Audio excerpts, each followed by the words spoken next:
Assalamualaikum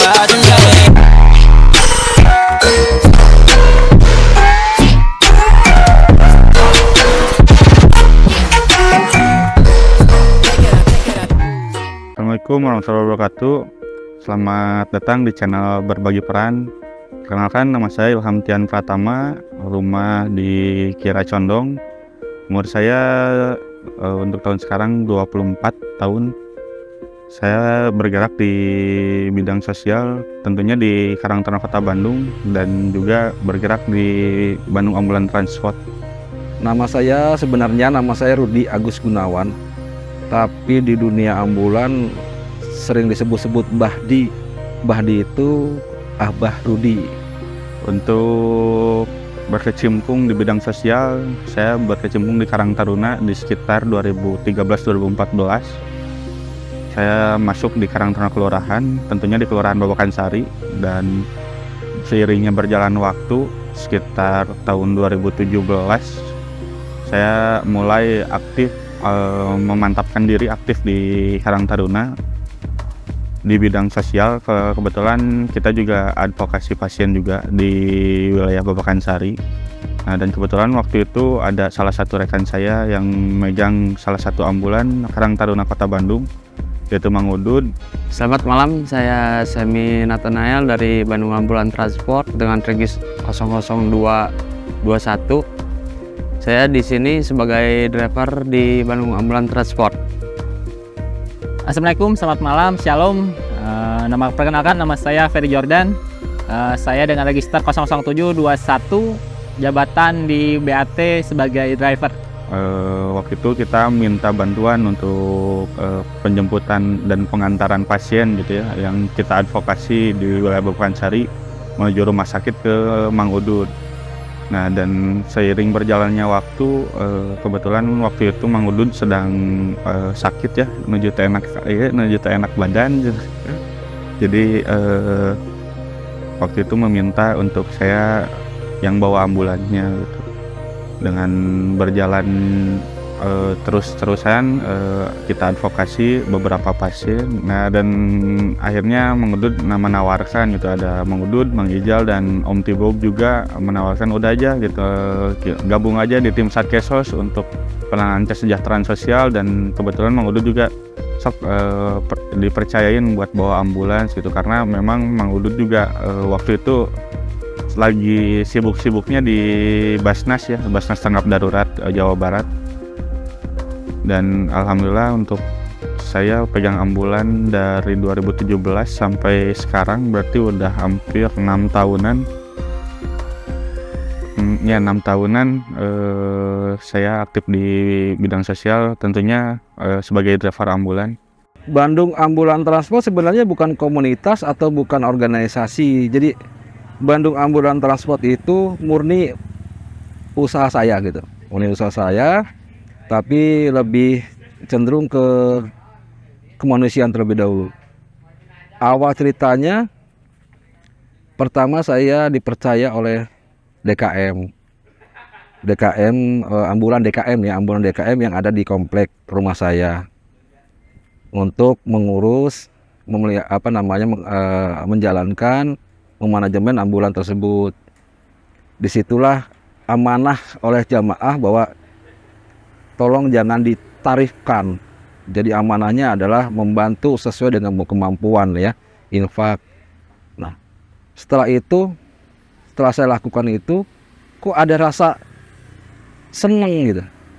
Ada rasa seneng, ada rasa bangga, kemudian nikmat aja. Padahal di situ nggak ada biaya lah, katakan seperti itu. Hanya infak seikhlasnya. Kadang-kadang ya mungkin kalau dibilang bahwa itu untuk pendapatan, nggak masuk lah ke pendapatan.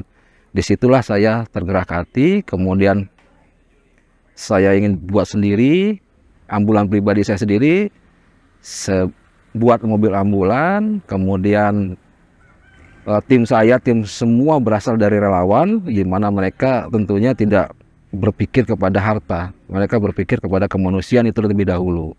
Jadi awalnya bukan Bandung Ambulan Transport, awalnya namanya Bahdi Ambulan Transport. Karena akhirnya berkembang, saya bikin usaha, nggak mungkin nama saya dipakai. Akhirnya sama-sama kita rubah menjadi Bandung Ambulan Transport. Gitu, Kang. Untuk menjadi driver ambulan tuh seharusnya kita tersertifikat ya, mau itu dari safety drivingnya atau dari pertolongan pertamanya gitu ya, untuk bantuan hidup dasarnya. Karena apa? Karena kita yang namanya ambulan itu kan identiknya dengan membawa pasien gitu ya. Tentunya kita kalau misalkan kita lagi pulang beres ngantar pasien, terus di depan kita ada kecelakaan gitu, masa nggak kita tolong gitu. Tapi sedangkan dengan kita tolong juga kitanya harus punya setidaknya ada basic dasar gitu untuk pertolongan pertamanya. Jadi tidak main angkut sembarangan gitu. Karena untuk korban kecelakaan itu sendiri kalau misalkan diangkut dengan sembarang tanpa ada penanganan, ditakutkannya nantinya malah menjadi fatal gitu. Kalau dari saya pribadi, dulu saya basicnya dulu sebagai relawan di tahun 2018, dan setelah tergabung dalam satu relawan, bergabung dengan BAT, berkenalan dengan Pak Rudi atau disebutnya Bahdi. Nah, jadi waktu itu niat saya pengen ngawal ambulan nih, ambulannya Bahdi kan. Nah, ketika itu saya diajak sama Bahdi menjadi krunya, dan dengan rasa bangga dan rasa senang juga ya bisa masuk pertama kalinya ke dalam unit ambulan, misalnya ikut dalam kegiatan-kegiatan BAT. Jadi saat itu juga misalnya saya juga ada pacuan juga, wah pengen nih kayaknya di dunia ambulan seru gitu kan. Ternyata gitu emang seru gitu ya, ada sukanya ada dukanya, pokoknya segala asam manisnya ada gitu yang kita rasain. Seperti itu sih kalau saya. Kalau saya sendiri sih awal bisa masuk ke BAT itu memang udah dari dulu kenal sama Pak Rudi sendiri, karena dulunya teman almarhum papa saya. Nah, awal mula saya di ambulan itu pertama main ke Mako BAT, dan posisi itu di 2021 posisinya lagi zaman Covid. Nah, kebetulan dari situ pas Tian mau luncuran, posisinya dia dari Al Islam ke Cikadut. Nah, di situ kru cuman satu, saya disuruh ikut. Nah, awal mulanya saya dari situ coba-coba, dulu sih belum disuruh untuk nyetir, masih suruh ikut gimana caranya bawa pasien, gimana caranya bawa jenazah. Nah, di situ saya belajar. Terus dari kru saya dipercaya untuk pegang unit, untuk menyetir. Memang di sini tidak ada batangan, mobil batangan semua. Kalau atas perintah dari Pak Rudi sendiri untuk berangkat, kita berangkat gitu. Nah, itu awal mula saya bergerak di Bandung Ambulan Transport itu dari 2021 pas zaman awal-awalnya Covid. Jadi kalau untuk cara penanganan pasien ya, untuk mengangkat pasien itu ada beberapa cara juga. Kita juga melihat dari kondisi pasien juga seperti apa. Kan ada juga yang patah tulang ataupun dan sebagainya lah gitu. Ibaratkan kalau misalkan pasien-pasien yang berbaring, contoh kalau misalkan stroke itu masih bisa lah. Kalau misalkan kita alat seadanya, minimal kita bisa angkat pakai kain spray gitu ya. Kain spray atau selimut. Jadi untuk mengangkat pasiennya, jadi dimasukin dulu selimutnya ke bawah badan pasien itu, lalu kita angkat secara bersamaan dan membutuhkan banyak orang juga gitu. Tapi kalau untuk kayak patah tulang kan itu tidak boleh untuk ada pergeseran tulang ya. Jadi kalau untuk pasien fraktur juga kan kita harus membutuhkan alat. Soalnya kalau misalkan tidak memakai alat, nantinya ada pergeseran tulang dikhawatirkan gitu ya. Jadi sebisa mungkin untuk dari unit ambulan tuh sudah punya ada tandu yang namanya tandu scoop gitu. Jadi untuk meminimalisir gitu, untuk meminimalisir pergeseran tulang. Jadi pas begitu cara masukin tandu scoopnya juga kan bisa dilepas, itu dibagi dua. Nah, sudah dibagi dua itu baru satu persatu di bagian sebelah kanan atau sebelah kiri dimiringkan si badan pasien itu, dan diusahakan bagian yang patah tulang itu difiksasi lah gitu ya. Kalau enggak kalau bahasa ya nama dijaga gitu supaya tidak bergeser gitu untuk si area tulang yang patahnya itu. Nah, dan kalau misalkan sudah naik di tandus scoop itu kita lebih enak gitu untuk mengevakuasi pasien ke dalam mobil ambulannya gitu. Dan nanti sesudah dipasang tandus scoop kita pindahkan ke stretcher, dan stretcher tinggal masuk ke ambulan dan ambulan bisa berangkat gitu. Oh ya, betul. Sebenarnya memang semua ambulan sudah harus bisa BHD. Dia harus tahu bagaimana tata cara penggunaan atau membawa ambulan itu sendiri, kemudian bagaimana seorang driver atau kru dia tahu bagaimana kondisi pasien, kebutuhan oksigen dan sebagainya. Itu seharusnya memang semua ambulans seperti itu. Nah, BAT sendiri tim saya ya kita latih untuk bisa untuk dapat menangani segala hal, termasuk di dalamnya adalah untuk kecelakaan lalu lintas. Di situ kita latih, kemudian saya juga berkomunikasi, minta saran dari instansi-instansi yang terkait tentang penanganan kecelakaan dan kesehatan. Terus berkembang, akhirnya kita bisa menangani kecelakaan. Tapi nggak cukup gitu, karena suatu saat itu berbeda-beda setiap kasus. Jadi saya ke teman-teman atau ke tim saya sendiri bilang bahwa ilmu yang kalian dapat itu tidak akan cukup untuk kemudian hari. Jadi teruslah belajar. Yang penting kepada tim saya, berbuatlah yang terbaik.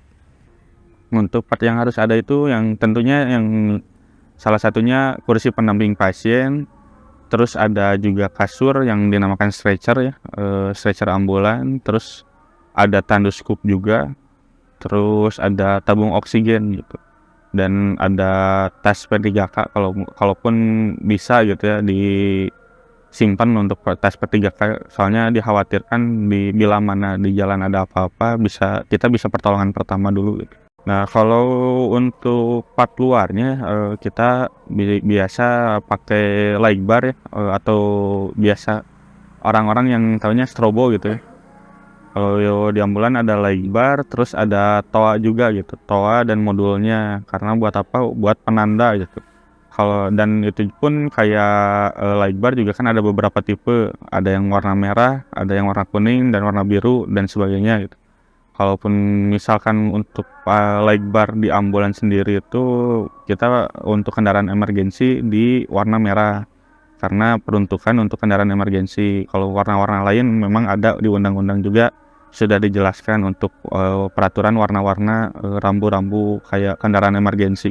Kalau untuk suara ambulan itu kita kalau misalkan menyalakan untuk suara sirine, kita untuk penjemputan pasien ataupun korban kecelakaan ya, ataupun TKP yang selainnya gitu, kayak kebakaran atau korban kecelakaan atau ada penemuan mayat seperti itu.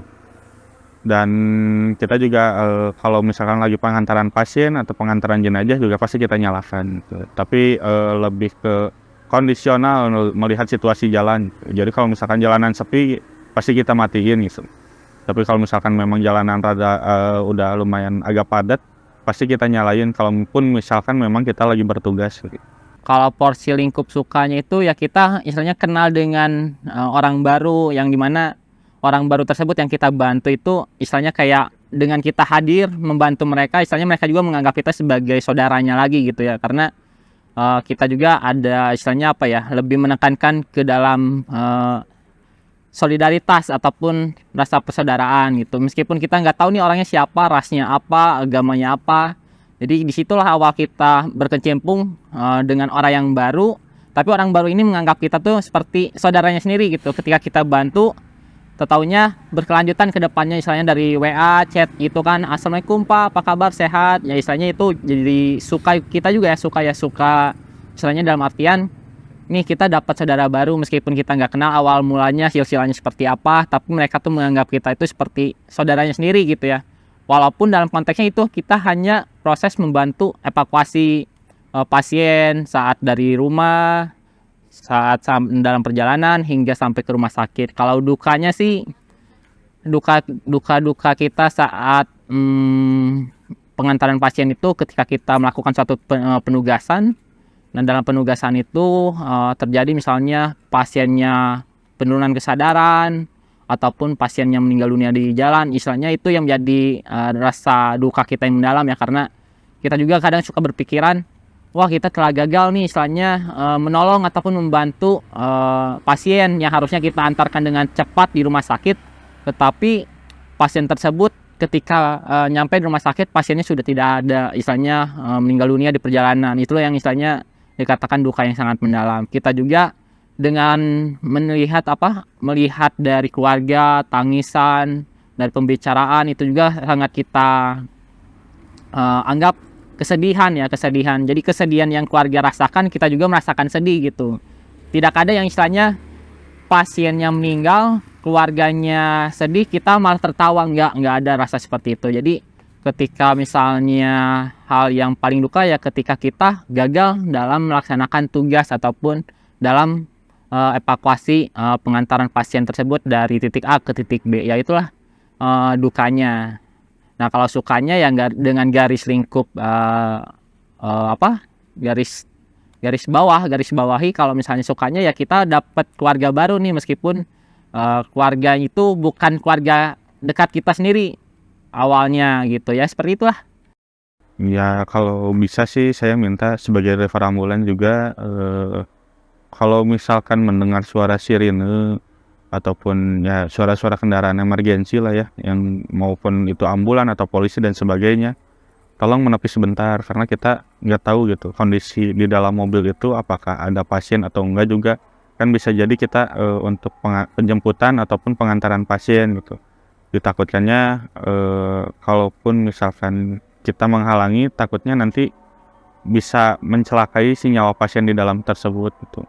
Kalau unit pribadi saya 2 ditambah dengan DKM. Kebetulan DKM murni diserahkan semuanya ke saya. Jadi alhamdulillah DKM tidak sedikit mengeluarkan biaya untuk pemeliharaan kendaraannya. Jadi semua dari saya DKM. Jadi di saya ada pribadi 2 dari DKM 1, kemudian dibantu dengan dari ambulan Karta. Jadi yang ada di sini ada 4, yang saya 2, tambah yang DKM 1. Nah kalau untuk cara mengemudi ya itu kita juga dibutuhkan untuk skill kitanya. Terus keduanya kita juga harus menaati peraturan-peraturan yang di jalan. Jangan sampai merasa kita bawa kendaraan emergensi terus kita seenaknya ugal-ugalan di jalan. Jadi kita juga harus memperhatikan juga untuk pengendara yang lain juga. Jangan sampai kita mencelakakan pengendara yang lain. Dan kita juga sebagai supir ambulan juga punya kejaran waktu gitu. Karena kan kita nggak tahu kondisi pasien seperti apa di jalan itu. Bisa berubah-berubah gitu kalau untuk kondisi pasien gitu, bisa jadi drop di jalan ataupun ya amit-amitnya bisa sampai meninggal dunia di jalan gitu, kalaupun memang kondisinya cukup parah dan kondisi jalan yang cukup padat juga gitu. Sekarang udah terjadi ya, sekarang udah banyak beberapa komunitas perkumpulan maupun ya beberapa orang berkumpul ada ambulan di situ, sudah terjadi sebenarnya. Sudah terjadi komunikasi, sudah terjadi saling membantu, membackup, sudah terjadi sebenarnya sekarang. Cuman saya berharap bahwa ambulan itu adalah sarana transportasi untuk orang yang susah, sarana transportasi orang yang sedang teraniaya. Bantulah mereka sebisa kita mungkin, itu aja. Nah, lamun untuk kalau untuk suka duka di ambulannya ya, untuk hal-hal mistis pasti ada aja. Yang namanya ambulan kan tidak selamanya mengangkut pasien, bisa jadi kita bawa jenazah juga, karena kan kita nggak tahu juga kondisi pasien, bisa sampai meninggal di jalan juga kan ya, pastilah gitu.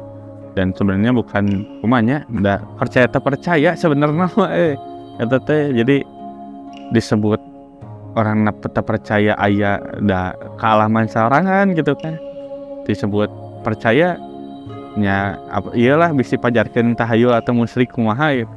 Cuman ya kalau untuk saya pribadi sih pernah merasakan gitu untuk hal-hal mistis di ambulan. Itu kejadiannya pas kebetulan itu ada permintaan dari rekan saya sendiri, temen saya dulu pas zaman 2010 dia nelpon karena orang tuanya mamahnya meninggal dari Soreang tujuan ke Buah Dua Sumedang, itu permintaan ambulan ke kita. Pas kebetulan saya sendiri berangkat sama Pak Rudi untuk pengantaran dari orang tua almarhum teman saya. Nah, kita pas sudah berangkat, memang untuk jalurnya memang cukup mistik ya, karena itu masuknya ke belakang dari Gunung Tampomas. Nah, setelah kita pengantaran itu tidak ada keganjalan atau apapun itu. Nah, setelah kita beres, kita mau pulang, saya posisi berdua, posisi pulangnya saya yang nyetir, baru di sebelah saya. Nah, memang di situ ada satu escorting. Jadi yang ngawal ambulan yang dari awal dari Bandung ke Sumedang itu dia ikut, posisi dia di belakang. Posisinya kita nggak tahu jalan nih arah pulang, karena dari kita berangkat ke rumah duka sama pulang beda jalur.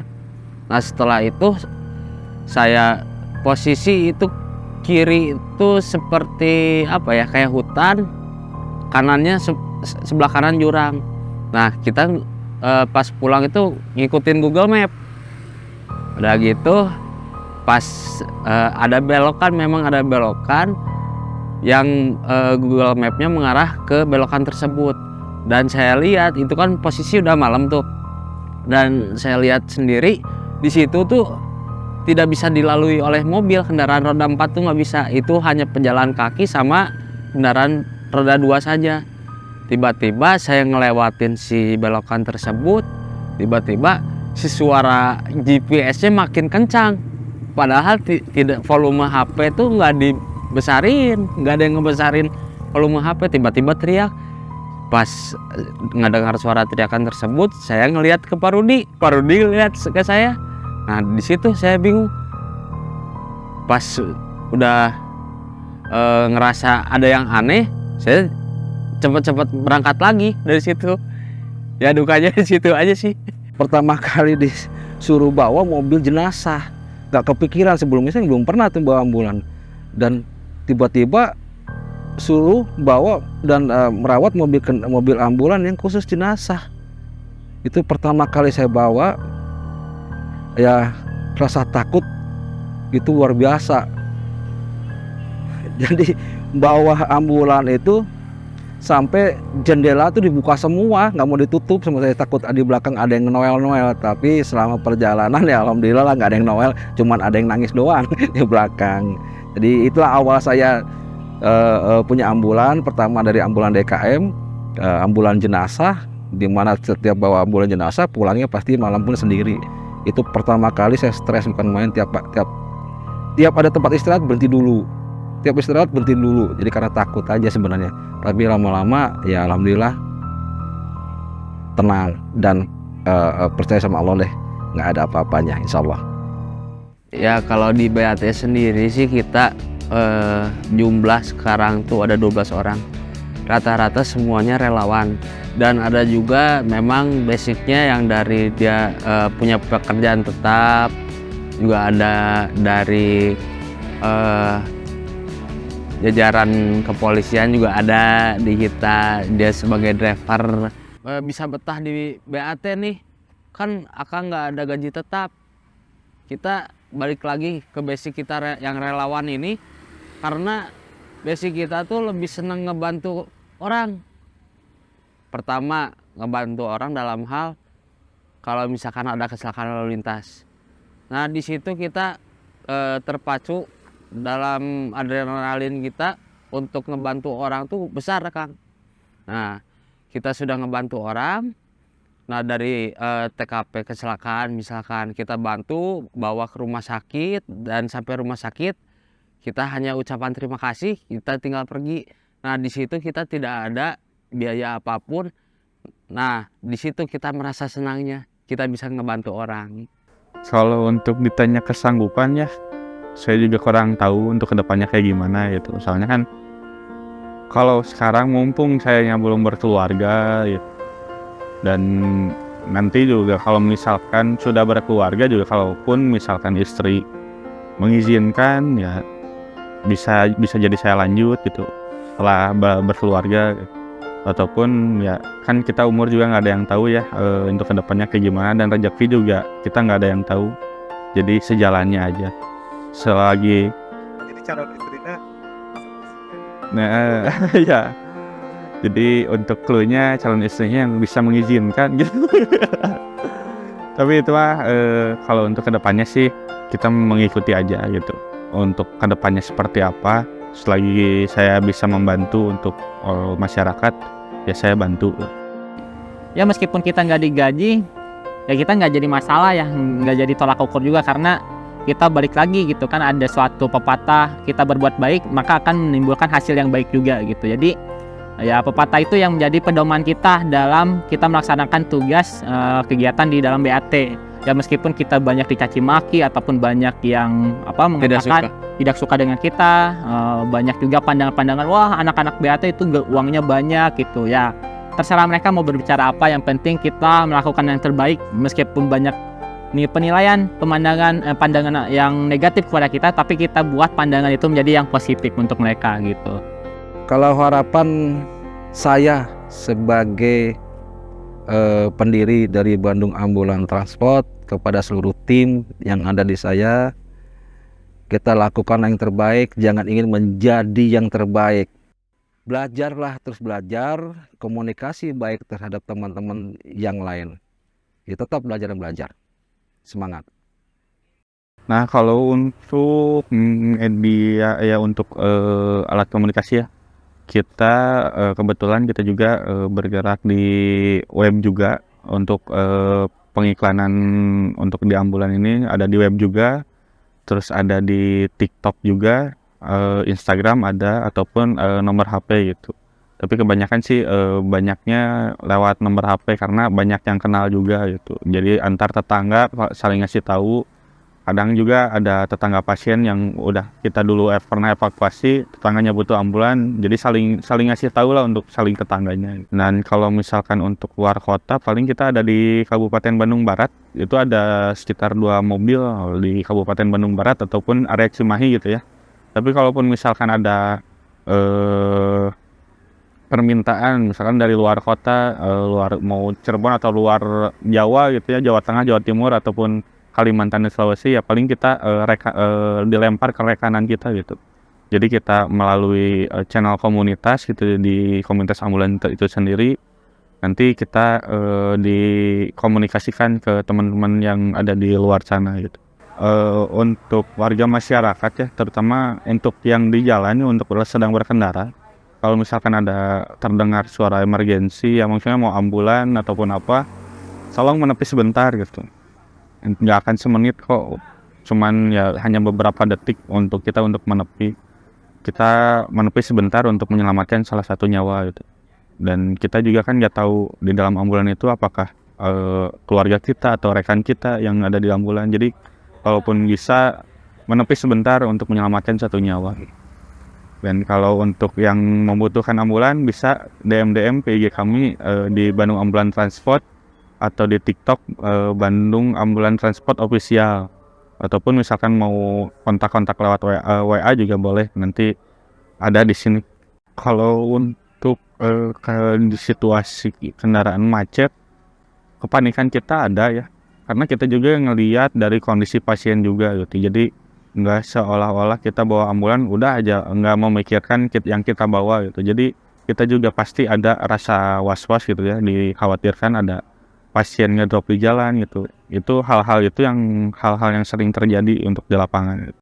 Ya, adapun ya kita juga untuk saling senggol dengan pengendara lain juga ya, kita semakin banyak ya untuk peluang bisa untuk menyenggol mobil orang, karena ya kita sendiri pun sudah hati-hati karena kondisi jalan yang macet juga. Kita juga kalaupun misalkan tidak bisa terhindari, ya kita juga meminta maaf buat pengendara yang lain gitu.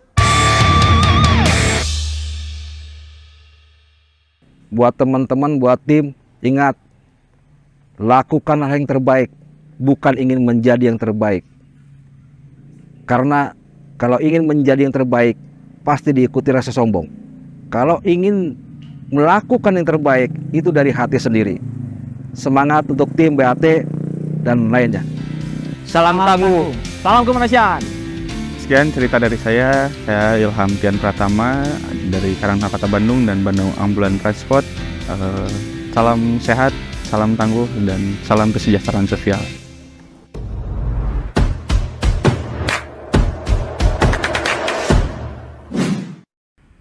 Kalau di BAT sendiri, kita itu semua basic relawan.